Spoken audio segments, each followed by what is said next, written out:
Uma nova guerra no Oriente Médio coloca o mundo em alerta. Mais de 1.300 pessoas mortas até o momento, hoje, 5 de março, e pelo menos 9 países em ataque, com um choque direto a um dos pontos mais sensíveis da economia global, o Estreito de Hormuz, por onde passam pelo menos 20% do petróleo do planeta e outras diversas mercadorias. Com navios bombardeados, outros carregados e parados em alto mar, preços da energia em alta e mercados mergulhados na incerteza, essa guerra do Oriente Médio deixa de ser apenas regional. Neste episódio, nós vamos entender os cenários da guerra e como eles impactam a economia brasileira.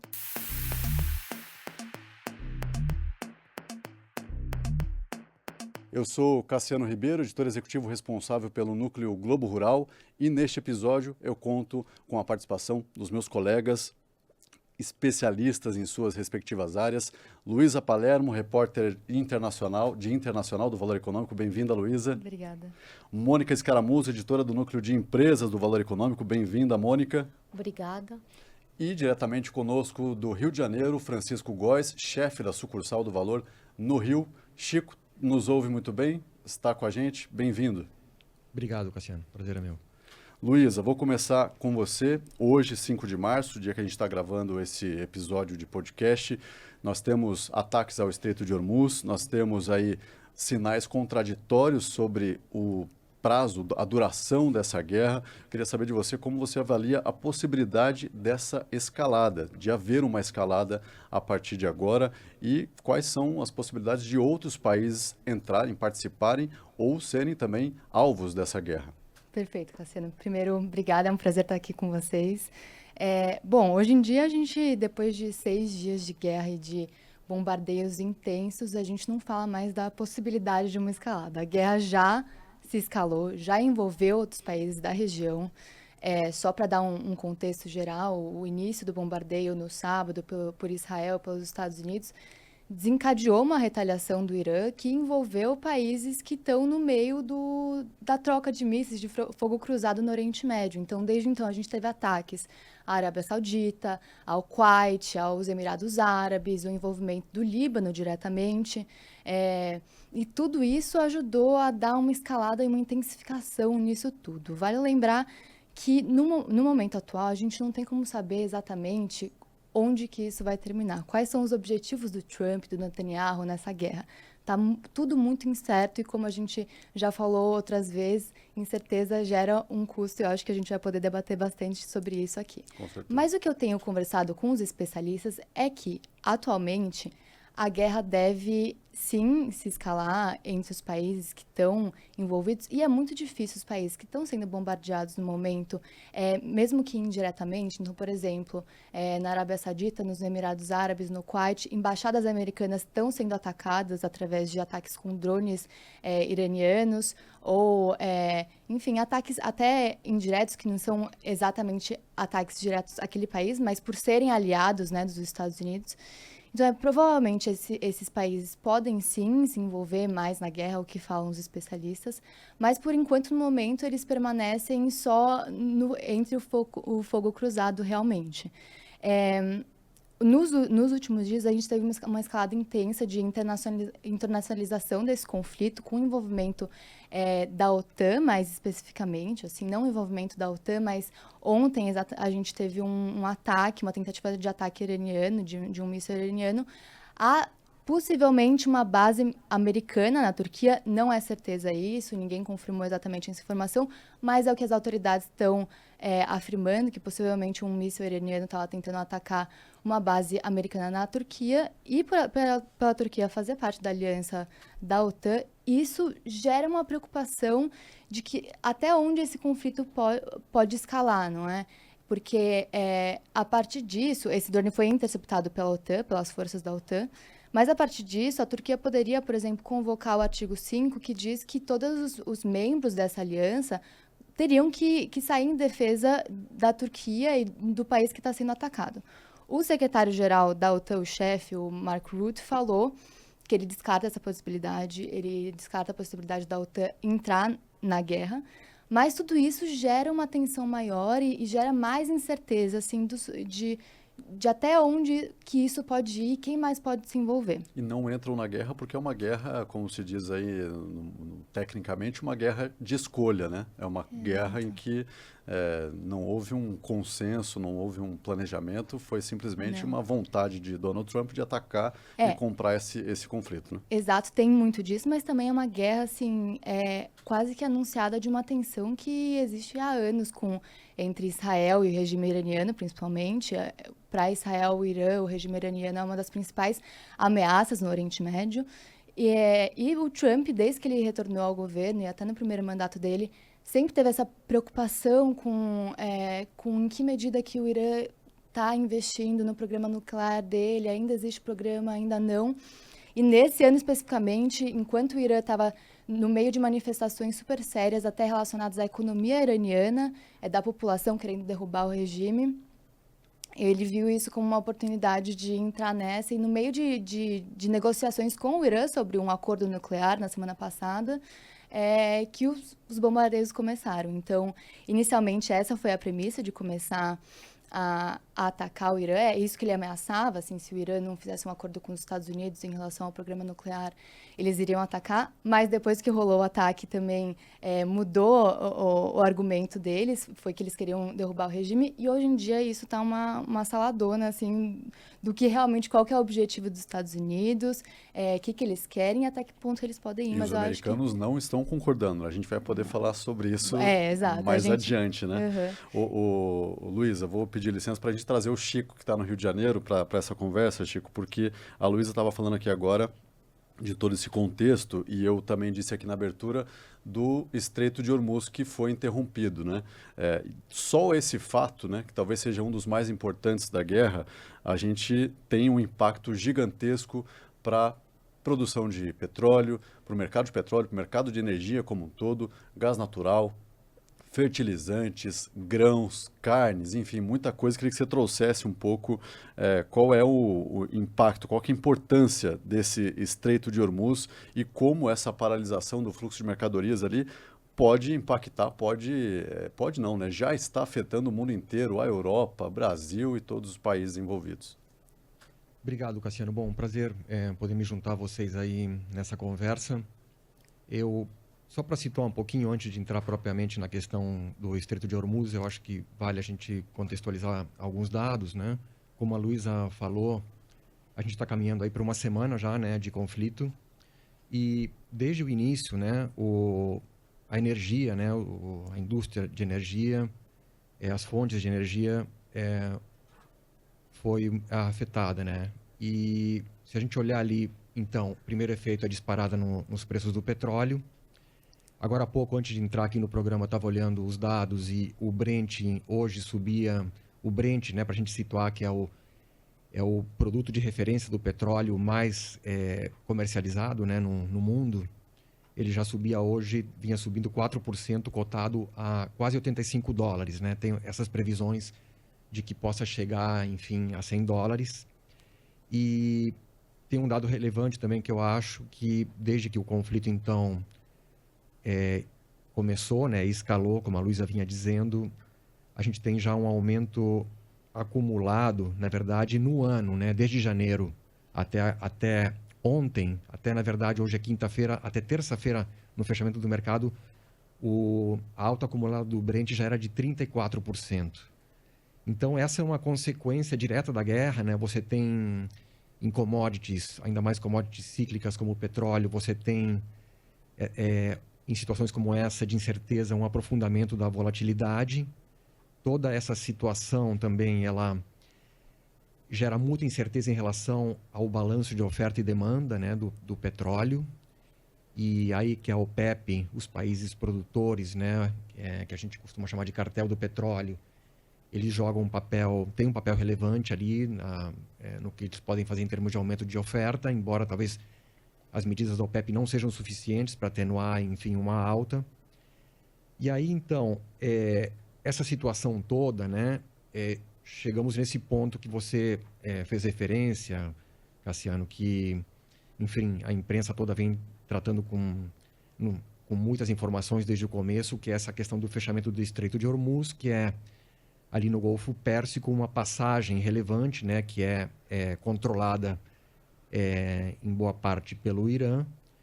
E então há cálculos diferentes, mas que se fala que entre 20% e 25%, até mais, do petróleo global circula por ali. E aí, obviamente, na medida em que você fecha uma passagem como essa, os efeitos são imediatos, né? Tem um ponto interessante. Hoje, o próprio Valor traz um texto do Financial Times que o fechamento de Hormuz ele funciona para o Irã como um instrumento de pressão geopolítica para que outros países que até o momento não estão envolvidos no conflito, mas sofrem as consequências econômicas da interrupção ali do tráfego marítimo, tomem algum tipo de medida, enfim, no que poderia ser negociação diplomática ou, enfim, de alguma maneira tomem alguma atitude. Então, é isso, assim, como você disse, Cassiano, Hormuz é relevante não só para o petróleo, para a indústria de energia, mas também para outros setores. E acho que é relevante dizer, né, a gente vem vivendo já, entramos aí no 4º ano, né, completou-se 4 anos da guerra entre Rússia e Ucrânia, e esse conflito foi um conflito que afetou muito o fornecimento de gás natural, né, para a Europa. Mudou o patamar do preço, né, Chico? Inclusive, hoje, Exato. essa guerra acontece com patamares de preço já elevados em função da guerra Rússia e Ucrânia, né? Exato. E aí, então, eu acho que agora, com esse novo conflito, enfim, a situação para a Europa é mais preocupante, né? Porque, afinal de contas, ali, essa região do Oriente Médio é uma região produtora de petróleo e gás e, portanto, enfim, há dúvidas, né, sobre, enfim, o que a Europa, por exemplo, pode fazer em termos de suprimentos para o gás natural, sobretudo que agora vem a época de inverno, né, no hemisfério norte, e eles precisam do gás natural para aquecimento. Então, assim, os reflexos são múltiplos, né, nessa indústria de energia.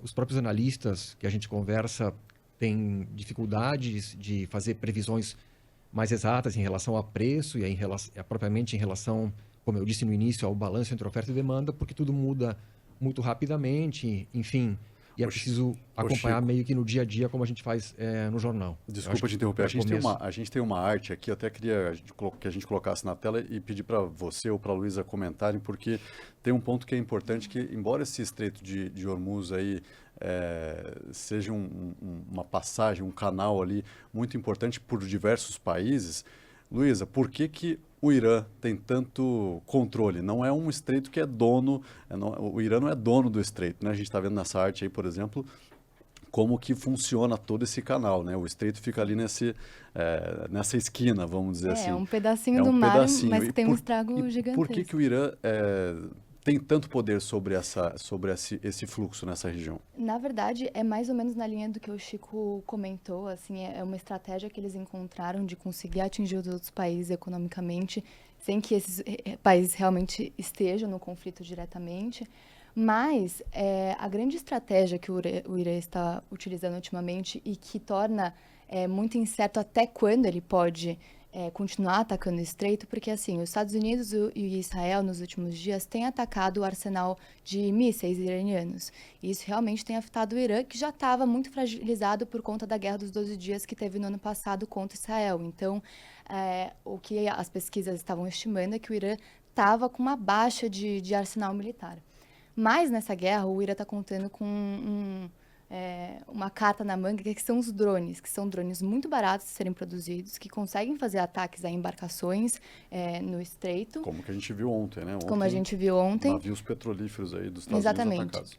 Exatamente. Não tem um alcance de destruição tão grande quanto um míssil, mas são muito baratos de serem produzidos. Então, mesmo se Israel e os Estados Unidos continuarem atacando o arsenal de mísseis, o Irã pode continuar com esses ataques com os drones. Então, realmente não dá para mensurar até quando que pode continuar essa interrupção. O custo de quem ataca é barato, mas o custo de quem se defende não é, né? Não é. Os mísseis de Israel, dos Estados Unidos, custam, de defesa, né? Tem uma estimativa que fala que eles custam entre 4 milhões de dólares para serem produzidos. E esses drones do Irã, uma estimativa é de 20 milhões de dólares. Então, assim... 20 mil dólares, ou 20, 20 mil desculpa, dólares contra... Exato, 20 mil dólares contra 4 milhões de dólares dos mísseis de defesa do Irã, dos Estados Unidos e de Israel. Então, assim, são dois pesos que uma hora vão começar a pesar nessa guerra. Eu só queria completar uma frase, uma questão que o Chico trouxe, que é essa questão da Europa. A Europa, na verdade, ela pode sim ser muito afetada pela interrupção no Estreito, mas principalmente porque o Catar, ele parou de produzir, por conta dessas interrupções do Estreito, parou de produzir gás natural. O Catar não é um grande fornecedor para a Europa, ele fornece apenas 8% do gás da Europa, mas quem fornece o gás da Europa são os Estados Unidos, principalmente, de gás importado. E com essa interrupção do Catar, os outros grandes compradores do Catar, como a China, países da Ásia principalmente, vão migrar de fornecedor e provavelmente vão começar a comprar gás dos Estados Unidos e isso, consequentemente, aumenta o preço do gás dos Estados Unidos e pode afetar a Europa, que está só agora começando a se recuperar de uma crise muito grande desde a pandemia e desde a guerra da Ucrânia. Agora, trazendo a Mônica aqui para a conversa, Mônica, a gente, como eu estava falando ali, o Chico lembrou, a Luísa também agora, esse estreito, ele é muito importante para fluxo de mercadorias gerais, como grãos, milho, né? O milho brasileiro, inclusive, vai muito para o Irã, e não só milho brasileiro, carnes também, tem celulose, né? Qual que é o impacto disso hoje, porque você tem aumento do preço do petróleo, um aumento direto no custo do combustível, e isso impacta a frete, né? Muito. Eu acho que incerteza hoje é o nome, né, do jogo, né, nessa guerra, né? E incerteza se traduz em preço. Né? Então, no caso da exportação de celulose, por exemplo, a região não é tão estratégica. Mas o que afeta? Afeta o seguinte, porque para você mudar de rota, isso também tem um custo. E o custo aí já está entre $800 a $1.000 por container, fora uma taxa de risco de guerra, fora uma taxa para combustíveis. Então, além de todo o preço do frete marítimo, tem agora já mais quantos $1.000 por container, é muita coisa. Exato, né? E isso afeta diretamente o custo de exportação, né? Então, exportar hoje, né, mesmo que não seja diretamente para o Oriente Médio, né, mas assim, muito das nossas exportações brasileiras, né, sobretudo do agro e também de celulose, o destino principal é a China. Né? Então, ali, o preço do recalcular a rota é muito alto. Né? Então, afeta carnes, afeta fertilizante que vem de lá, né? Até o próprio gás natural também, que a Luísa está falando que o Catar é um grande produtor, parou de produzir gás natural e para você ter fertilizantes hoje, você usa muito nos fertilizantes nitrogenados, como se fala, que são essenciais para culturas aí como milho, trigo, né? Feijão, algodão, cana-de-açúcar. Todos esses produtos acabam sendo afetados, o preço, tendo seus preços aí afetados e por conta dessa logística que está se fazendo agora para driblar um problema logístico, né? Isso... Exato. A logística faz parte desse xadrez aí da guerra, né? A logística vai fazer com que o aumento, né, do frete, do transporte, vai afetar os custos das empresas, né? Nesta semana, a gente está numa semana de balanços e muitas empresas ainda não, embora elas não saibam o impacto dos custos, elas já começam a colocar isso na conta do balanço do próximo trimestre. Né? Então, essa conta já está sendo feita. Alumínio também, você estava falando agora mais cedo, né? Também. Sim, alumínio é uma importante commodity, né? Para alimentos também, bebidas, né? Tem aí, a produção deve ser afetada por conta desse ataque, nessa crise no Oriente Médio. E você está falando isso, estou lembrando que hoje mesmo a gente estava vendo que os preços da soja e do milho na Bolsa de Chicago, que são aí, né, referência para a formação de preços de grãos no mundo inteiro, também estavam subindo justamente porque o petróleo está subindo. E sobe porque se o petróleo sobe, provavelmente vai ter também uma demanda maior por biocombustíveis, e aí a gente está falando de milho que gera etanol, soja que é o biodiesel, e o Brasil é um grande produtor de biodiesel inclusive, e isso, né, Chico, acho que é importante falar, quando a gente diz de aumento de preço de combustível, preço de alimentos subindo, energia subindo, a gente está falando de inflação e não só no Oriente Médio, não só nos Estados Unidos, mas no mundo todo, inclusive aqui no Brasil, né? Acho que é um problema global aí, né, Cassiano? E desde que a guerra eclodiu, nós temos publicado, né, matérias explicando um pouco esses efeitos que são diferentes, né? Porque o Brasil, é bom lembrar, se transformou de uns anos para cá num grande exportador de petróleo, né? Exportador líquido significa que ele exporta mais do que importa, né? Então, por esse aspecto, o Brasil se beneficia. É difícil falar que alguém se beneficia numa guerra, né? Ninguém ganha, na verdade, mas o Brasil aumenta as receitas, né, de exportação, tem esse lado para a balança comercial brasileira, né?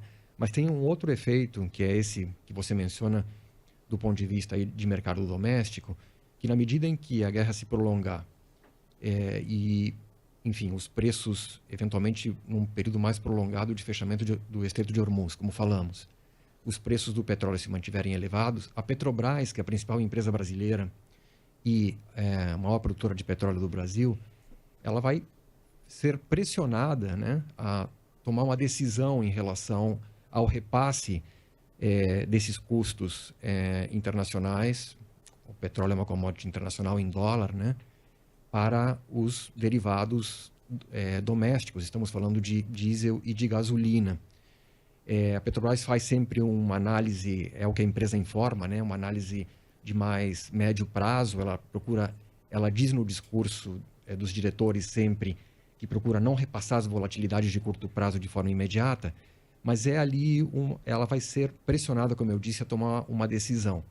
E aí, bom, isso em um ano de eleição, né, Chico? como consequência um efeito direto, né, sobre os preços ao consumidor, enfim, sobre a inflação. E outra consequência disso, eventualmente, pode ser que, se a situação se agravar, eventualmente isso poderia ter, inclusive, né, um efeito também de levar, talvez, o Banco Central a retardar um pouco a tomada de decisão em relação à redução da taxa de juros, né, que é algo que o mercado espera agora dentro do novo ciclo. Aí. Então, são, como a gente pode ver, muitas variáveis, né, simultâneas que estão em jogo aí nessa equação. E como a Mônica disse, né, essa incerteza tem preço, né? E os preços reagem também a isso, e neste momento ninguém sabe se, como você falou, a taxa de juros vai continuar caindo. O que se sabe é que com certeza haverá um impacto sobre a inflação mundial, inflação nos Estados Unidos, e aí sobre isso também queria falar com a Luísa, porque o Congresso americano, Luísa, não está muito contente com essa decisão unilateral aí do presidente Donald Trump. Quanto esse jogo político norte-americano pode influenciar na decisão de guerra, na decisão do Donald Trump, e pode, de alguma forma, até beneficiar os iranianos, né? Não, pode sim. Eu conversei com algumas pessoas, alguns especialistas dos Estados Unidos, que me explicaram um momento de pressão interna que o Trump já estava vivendo antes dessa guerra. Então, antes dos Estados Unidos decidir bombardear o Irã, já existia uma pressão muito grande da população americana por parte dos custos de vida que estão aumentando nos últimos 5 anos, e o fato que o Trump ter prometido de que ia baixar a inflação, não conseguiu fazer isso, a inflação continua acima da meta do Fed de 2%, e isso está cada vez mais pressionando o Trump num ano importante, no ano eleitoral, que os Estados Unidos vão ter em novembro, as eleições de meio de mandato para atualizar as cadeiras do Congresso. É uma eleição super importante, tanto para o Partido Republicano quanto para o Partido Democrata. Muito importante que o Trump consiga que o Partido Republicano mantenha as cadeiras dele e as maiorias dele no Congresso. Mas ele entrando nessa guerra agora e os riscos de isso impactar a inflação e o custo de vida das pessoas, só aumenta a pressão política para cima dele. Vai chegar um momento que ele vai ter que pedir ajuda para o Congresso liberar mais dinheiro caso ele queira continuar na guerra. Exatamente. Quanto mais o Irã consegue arrastar essa guerra, em algum momento também o custo dela vai começar a pesar.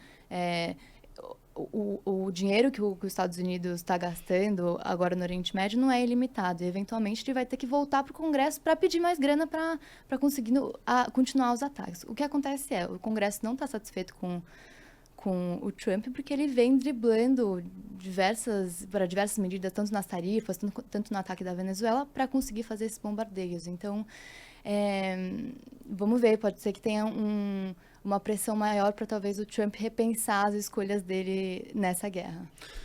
Mônica, falando um pouquinho do impacto que isso tem no turismo, né? E não só nas empresas. Você trouxe já das empresas, mas tem já até uma estimativa de quanto o turismo nessa região perde com esse conflito, né? Exatamente. Dubai, que é um hub super importante de turismo e que tem trabalhado para atrair estrangeiros, já calcula uma perda de 56 bilhões de dólares Só Dubai. só Dubai, só com turismo, né? E isso, né, assim, já foram até de sábado até quarta-feira, 23 mil voos foram cancelados, né? Voos internacionais. Muitas pessoas da Europa planejaram as férias, né? E feriado de Páscoa que tá para chegar, assim, para ir para lá. Os voos cancelados, ninguém tem ideia de quando serão retomados. Cada dia é um dia agora, eles analisam cada dia é um dia, né? Mas ninguém pode aí calcular o tamanho total disso ainda. No Brasil, o efeito aí para cancelamento de voos é ainda pequeno. 22 voos foram cancelados diretamente para lá. E a gente começa aqui a estimar quanto, né? Quantos turistas brasileiros vai deixar, ou quantos voos deixam de ir para lá e para qual lugar vai, né? Então, assim, tá havendo também um recálculo desse fluxo de turistas. E tem um preço para sair de lá, para quem está lá, né? Exato. A gente deu no valor, inclusive, no primeiro dia da guerra, no domingo, uma comitiva brasileira de empresários que teve que sair correndo, né? E teve uma dificuldade, inclusive, para sair. Hoje a gente fala quanto custa, inclusive, um voo, né? Para sair dessa região, né? Esse cálculo tá em $1 milhão para uma família de 4 pessoas, 250 mil por cabeça. Hoje, pode aumentar, né? Pode aumentar. Táxis para deslocamento em Dubai, assim, curtos deslocamentos, $5 mil. Então, a guerra já está fazendo o seu preço. Chico Góes, vamos para uma última rodada. Queria começar com você aqui, do que você traz como ponto importante que o Brasil, principalmente, precisa ficar atento com o desdobrar desse conflito, se é que existe um ponto apenas, né? São alguns, como a gente já falou aqui, logística, frete, preço de combustível. No caso do agronegócio, importante até falar, nós estamos agora no pico da colheita da safra da principal commodity agrícola produzida e exportada pelo Brasil, que é a soja, e com um problema, inclusive, interno, né? Sempre tem todos os anos aqui safra recorde, tem uma infraestrutura limitada, agora com o preço do frete, como a Mônica falou agora há pouco, também subindo, frete rodoviário, muito possivelmente frete. Possivelmente não, já é fato, né? Frete marítimo também já subindo. O que mais você destacaria como impacto dessa guerra e que pode provocar problemas para o Brasil de alguma forma? Olha, Cassiano, eu até ontem conversava com um executivo de uma grande empresa brasileira, né? Perguntei exatamente qual era o sentimento, o clima deles em relação a essa situação da guerra. E é claro, né, que a resposta foi que preocupa muito, enfim, sobretudo porque esse tipo de situação acaba tendo efeitos, por exemplo, em afetar fluxos de capital, enfim. Então, eu acho que me parece que o Brasil deu um bom exemplo no ano passado, né, com o tarifaço de Trump, quando ali se optou pela cautela, né, não só o governo, mas os setores, né, a indústria, enfim, os diferentes setores afetados ali naquela ocasião tentaram negociar, enfim, foram bem sucedidos. É claro que o Brasil não faz parte desse conflito agora, enfim, mas como todo país do mundo, né, acaba sendo afetado de uma maneira ou de outra, né? O Brasil é um país exportador. Me parece que há um pouco a leitura que os especialistas, os analistas de bancos fazem, os empresários, um pouco ali dia após dia, né, observar os desdobramentos e ver quais medidas podem ser tomadas. Eu acho que tem uma informação relevante que a gente acabou não citando aqui em relação ao Hormuz, que é a questão de que o governo americano, né, sugeriu algumas medidas para tentar atenuar o problema. Uma delas foi a possibilidade de que a Marinha dos Estados Unidos escolte navios que passem por Hormuz, né? Eu estava lendo, parece que há muitas dúvidas em relação à viabilidade de que isso tenha, de fato, efetividade. E acho que tem um ponto que a gente precisa lembrar também, que são os seguros, né? Ou seja, sobre os fretes, sobre as mercadorias. Me parece que ali também há todo um ponto de interrogação, né? Uma vez que os seguros subiram de forma imediata, né? Os custos dos seguros, os custos dos fretes subiram, como já foi mencionado antes. Então, é ali todo um trabalho de análise mesmo, Cassiano, que eu acho que a gente tem que fazer. E muita E me incerteza, parece né, que Chico? Muita incerteza, né? Exato, Muita dúvida ainda, né, do que com pode certeza. acontecer. É por aí. Mônica, o que a gente tem de concreto, você que acompanha muito de perto e fala diariamente com executivos de empresas, né? A gente trouxe agora o caso ali do pessoal que estava lá no primeiro dia de conflito. O que as empresas brasileiras, e quais são, acho que você pode até falar algumas empresas, os segmentos, pelo menos, que elas atuam e estão nessa região, e o que elas estão fazendo num momento como esse de crise, né? Diante de toda essa incerteza, né, as empresas estão pedindo para os funcionários trabalharem em home office, estão tirando, né, as viagens estão todas canceladas e os que têm base lá estão tentando voltar, né, assim, ainda com uma certa dificuldade, mas as empresas querem reduzir a exposição do risco desses trabalhadores lá, né? Assim, nós temos grandes empresas, a Vale está lá, a Marco Polo não tem uma operação, mas eles têm ali escritórios, né? Tem muitas empresas de tecnologia na região, no Oriente Médio como um todo. Então, assim, é cautela. Todo mundo ali trabalhando sob cautela e cancelando viagens e trabalho presencial. E para tirar de lá custa uma Muito, fortuna, muito sim. dinheiro, como a gente já falou aqui. Luísa, há quem arrisque hoje, entre os especialistas, a dizer quando essa guerra acaba, pode acabar, porque Donald Trump fala uma coisa, depois fala outra, tem todo esse cenário que você trouxe agora dos iranianos querendo esticar essa guerra para prejudicar, inclusive, Donald Trump. Há quem estime, existe algum consenso hoje ou não?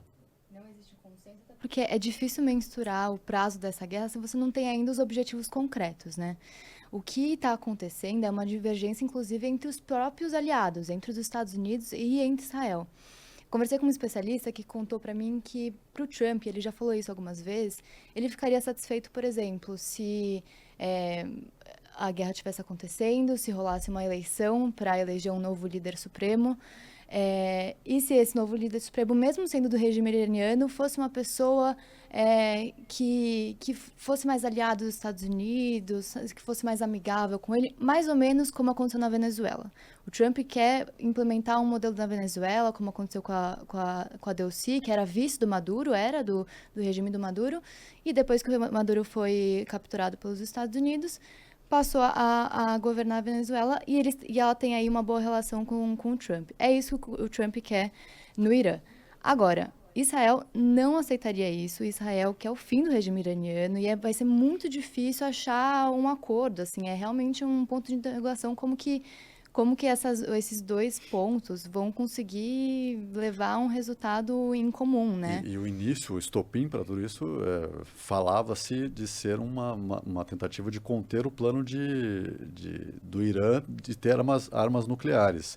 Aí assassinaram o Papa xiita, basicamente. Sim, o Ayatollah. E agora estão falando já que o Irã, a partir do momento que essa guerra acabe ou não, eles vão continuar com o plano de ter armas nucleares agora, talvez mais do que nunca, né? Então, porque é muito difícil acabar com um regime só com bombardeios. É praticamente impossível. O regime iraniano está aí há anos, é muito forte. Lideranças morreram, sim, houve um enfraquecimento, mas não é essa coisa toda de que de um dia para o outro vai acabar. Não, é muito possível que resista o regime iraniano, não tem uma previsão de mais lideranças que morreram, enfim. E apesar do país estar muito enfraquecido, a população também está num momento sensível. Então, esse plano inicial do Trump, esse objetivo inicial dos bombardeiros abrirem espaço para a população se revoltar, enfim, é muito difícil de acontecer também. Agora, o que o Irã aposta é que ele vai conseguir estender essa guerra, quanto mais ele conseguir. Mas também o que os especialistas falam é que não tem como saber se vai acabar semana que vem, daqui a 2 semanas, 5 semanas, mas que não deve ser uma Rússia e uma Ucrânia de mais de 4 anos, mais de 1 ano, até porque a China e a Rússia já sinalizaram que não vão entrar nessa guerra. E o Irã está muito enfraquecido sem aliados de grandes potências. Porque desde o início da guerra entre Israel e a Palestina, o Irã praticamente perdeu a maioria dos seus aliados na região. O Hezbollah foi muito enfraquecido, os Houthis, enfim. Então, vai ser muito difícil também para eles conseguirem sustentar por muito mais tempo. Luísa Palermo, Francisco Góes, diretamente do Rio de Janeiro, Mônica Escaramuzo, muito obrigado pelo compartilhamento de tanta informação relevante, pelas suas apurações. Obrigado a você também, ouvinte, espectador desse podcast, e a gente se encontra num próximo episódio. Até mais.